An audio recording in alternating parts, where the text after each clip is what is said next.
வேத வசனம் ஏசாயா 49:15. ஸ்திரீயானவள் தன் கர்ப்பத்தின் பிள்ளைக்கு இறங்காமல் தன் பாலகனை மறப்பாளோ? அவர்கள் மறந்தாலும் நான் உன்னை மறப்பதில்லை. ஆமேன். ஒரு பெண் தன்னுடைய பிள்ளையை 10 மாதம் கருவறையில் சுமந்து அநேக வலியோடும் வேதனையோடும் அந்த பிள்ளையை பெற்றெடுத்து தன்னுடைய இரத்தத்தை பாலாக்கி அதை தன் பிள்ளைக்கு ஆகாரமாக கொடுத்து வளர்க்கிறாள். இப்படி தன்னுடைய சரீரத்தின் வலிகளை பொருட்படுத்தாமல் தன் பிள்ளையை பெற்றெடுத்து வளர்க்கும் ஒரு தாய் தன்னுடைய பிள்ளைக்காக இறங்காமல் தன் பிள்ளையை மறப்பாளோ? அவள் ஒருபோதும் தன்னுடைய பிள்ளையை மறக்க மாட்டாள் அல்லவா? ஆனால் நம் தேவன் சொல்லுகின்றார், அப்படிப்பட்ட தாய் உன்னை மறந்து போனாலும் நான் உன்னை மறக்க மாட்டேன் என்று.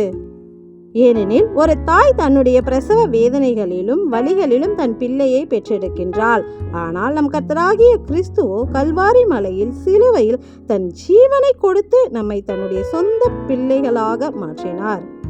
எனவே மாம்சத்தில் வந்த எந்த உறவுகளும் நம்மை மறந்தாலும் நம் கிறிஸ்து நம்மை ஒருபோதும் மறக்க மாட்டார், நம்மை கைவிடவும் மாட்டார்.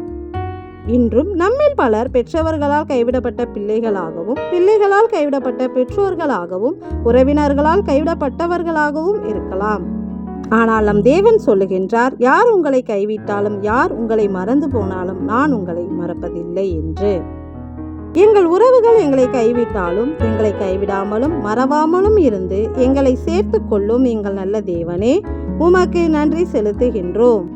ஆமேன்.